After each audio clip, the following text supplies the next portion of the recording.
Welcome back to another video, an off-season video. Next race is JFK 50, so November. So I'm just kind of training, feeling great, but I decided to make a video on lifting and core work, what I do to try and stay healthy. Nothing super special. I mean, this is something that I do. I do twice a week. It's really not. It's mostly body weight stuff. You can kind of do like variations of everything to make it all body weight stuff, but the point of it is not to get stronger because I don't want to get stronger. I'm not that strong of a guy. But the point of this is more it's just for like it's injury prevention stuff. It's like activation stuff. So I'm just getting the supporting muscles kind of ready to help the muscles that are working with running a little bit better. It just helps me stay injury free. Makes me feel good, makes me feel poppy. So if you want to adapt a few of these in your lifts or start lifting in general, I'd recommend it. And you could try a few of these, but we'll dive right into it. I'm not a professional lifter. My form sucks in a lot of these clips, so bear with me. Yeah, I pretty much do like three basic categories. I do my core and my hip stuff, and then I do my eccentrics, my isometrics, etc. And then I do my lifting stuff. But we'll dive into each of those. Core and hip work. So I do planks, crunches, dead bugs, glute bridges, Russian twists, fire hydrants, bird dogs, back hypers, and then some ankle band work. So planks are pretty self-explanatory. Crunches self-explanatory. Dead bugs, just lay on your back. You kind of move your arms back and forth and your legs at the same time, and activates the core. Glute bridges. So this one is worth mentioning. So I do a couple like double leg glute bridges to just kind of warm up the glutes originally, but then I switch over to single leg glute bridges. And that one, you're really just trying to like flex your glute and just get it activated. The glutes are important. So I'm just trying pretty hard just to feel it. And then like in order to feel it, you just kind of flex it. Like you don't necessarily feel like you're using it more. Just try and flex it while you're doing it. And all of a sudden you feel it, which is great. So that one's pretty important. Russian twists. I do this one with like a 10-pound weight. You don't have to use a weight at all. You can just use whatever your body weight if you want. So the fire hydrants. So this one is pretty simple. So this one I'm just kind of activating the side of my hips because the side of my hips don't really get activated a whole lot while running. On trail running a little bit more than road running.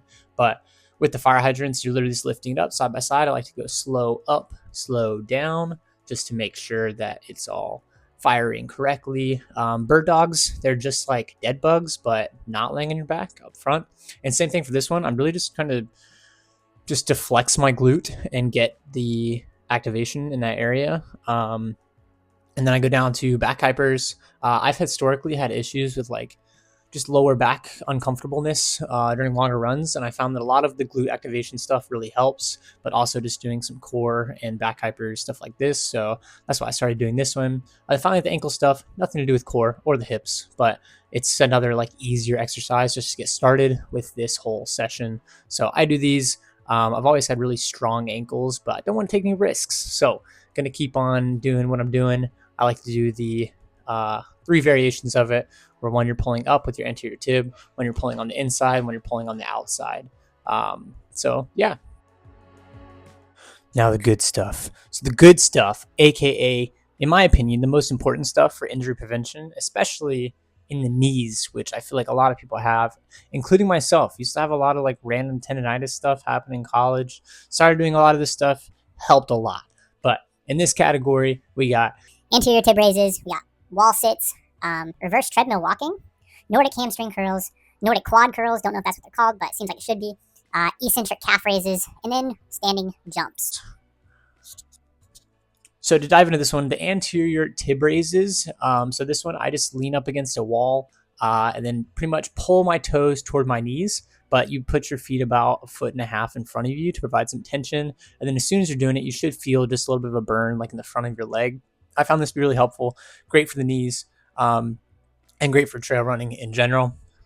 The wall sits. So this one, I used to have a lot of like patellar tendonitis in my knees, which is just not fun. It really debilitates you and puts you down for a while. So the wall sits I found, or at least with any tendonitis or tendons react great to isometric exercises, which just means you're not like moving. It's just a flexed muscle that's standing still. So for this one, you just sit with your knees bent on the wall. Everybody's heard of them, but they're really, really great for your knees, great for the tendons in that area. So I really like those. Reverse treadmill. I got this from the knees over toes guy on Instagram. I think some people have heard of him, but same thing, great for your knees. It's just kind of working them in a weird way where you kind of squat down in your treadmill, you walk backwards, really activates the quads, and just feels good. Nordic hamstring curls. So this one, super solid, super difficult. I will never be able to do an actual hamstring curl where I come back up with the hamstring. I can only fall down and I can only get so far, but works great. Keeps the hamstrings safe, keeps them stretched and just feeling really strong in my opinion. They feel less tight for me when I'm doing these on the regular, so I really like them. And then we got the Nordic quad curls. Don't know if Norway has anything to do with these ones, but they seem like Nordic hamstring curls just in reverse. So I figured, it's got to be called Nordic, right? So this one, same thing. Except you're going to pretty much sit up straight and then use your like toes against the mat to just kind of give you a little bit of tension, and you just kind of fall backwards this time and use your quads to hold you up as long as you can. Be careful with this one. I feel like if my knees maybe weren't as flexible as they are, then this could be a really dangerous thing that could end in a torn something. So maybe, just maybe, have some help the first time you do these, just to make sure. I don't want to be responsible for any torn ACLs or anything. But yeah, eccentric calf raises, everybody should be doing them. I use just a little bit of weight when I do them.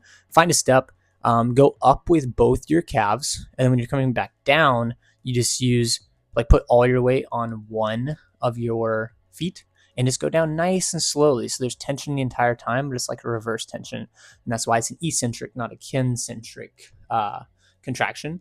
But those are super, super helpful, and they really don't do a lot of damage, but they help prevent a lot of damage. So love them. And then finally, this one's a standing jump. It's not an eccentric or an isometric, unless maybe the landing is kind of eccentric. So maybe there could be a two-sided thing to this. But this one's one of my only plyos in the thing. I don't do a lot of plyos. Maybe I could do more, but with this one, I'm just trying to jump really high, just launch, get a little explosive energy in there. And I guess this one probably could have went into the lifting category, but I added it into the etc. part of the eccentrics and isometrics. So yeah, that one's pretty self-explanatory, but it helps me just get a little bit more power underneath my step. And the last category, most runners' worst nightmare, something that I'm not good at, but I do it because I know it helps. Lifting with weights. But you got to do it. You got to try it. So I'm trying my best. But in this category, I only do a few, but I do knees over toes lunges, step ups, squats, deadlifts, and close it out, push ups. So for this one, I can use weight for all of these except for push-ups, really. Push-ups are push-ups. But you can do all these without weights as well, which is kind of the cool part of it. Like when I was living in the camper, I did this entire lift thing that I'm talking about, minus walking backwards on a treadmill. But I did it on a mat outside with one 10-pound weight, and it all worked really well. So you can do that. But I have a few weights now. So the knees over toes lunges, that one's pretty self-explanatory. You're doing walking lunges, but I think for this one, it's really important just to have a full range of motion in your knee. I have found that full range of motion has helped me so much with injury prevention.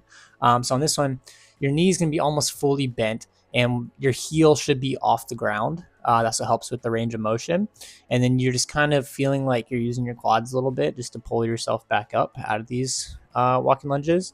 But that one's kind of been my saving grace of a workout. Like I said before, had a lot of knee injuries in the past, or a lot. I've had a few knee injuries, but this one, I feel like I have iron knees after doing this for the past 2 years, which has been awesome.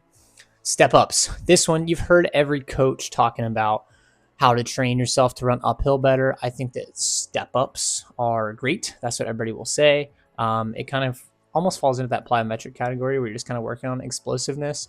It's kind of driving the knee up, and it gives you the stimulus of a really steep uphill climb and you're kind of exploding toward it. But yeah, that one's pretty self-explanatory. Squats, I do not use a lot of weight. I think it's like 25 pounds, and just kind of go for a deeper squat, and really just try and push my heels into the ground when I'm doing it. Surprisingly, this is the one that actually makes me the most sore almost every time, which is kind of annoying, but it does make me sore, especially if I go down deep with the squat. But I do feel better when I'm doing those consistently, and like I said, I think it helps the lower back issues go away, and so squats are important. Deadlifts. So this one is one of the only ones I would say I legitimately use weight for. The deadlifts. My form sucks, first of all. So please don't laugh at that. But for some reason, when I do them, I feel better, even though my form sucks. Not using a lot of weight, just using enough. When I didn't have this like small weight set, I was doing single leg deadlifts. So you can still get kind of the illusion where you're not using weight and you're just going down on one foot, and then like leaning all the way over and using your hamstring to pull you back up. And I found that to be really effective to get a similar stimulus without the weight. So that's something you could try. But I just like doing these. I feel like a better all around athlete when I am using just a little bit of weight to help me out. And then finally, the push-ups. Push-ups are push-ups. The only thing that I'd recommend with these is to do what I consider tricep push-ups. So just when you're doing them, tuck your elbows nice and close into your body, because then it kind of forces you to use your triceps a little bit more instead of your pecs. And then when your triceps are working, that's the primary arm muscle that I think is used when running. The only time, because I'm not an advocate of like big arm muscles in general when you're running. It's just not like why carry it around, you know. But the only thing I have noticed when I'm not doing any arm workout stuff is that like if I'm like sprinting, like if I'm doing like a 200 meter or a 100 meter, then like when I start to get lactic, it's like my arms are the first thing to go if I'm not doing any arm workouts. So my arms just get exhausted, which is kind of weird. But 20 or 40 push-ups a week somehow gets rid of that. So that's all I really do for the arms or the upper body in general besides the core, and works out. But that kind of concludes what I do in the weight room.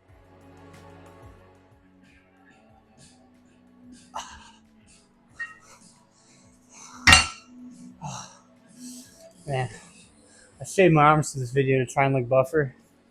I think it worked. So that's the lift that has kept me pretty healthy and performing decently well the past 2 years. I've added things, I've dropped a few things, but this has been the most consistent thing for me. But yeah, thanks for watching.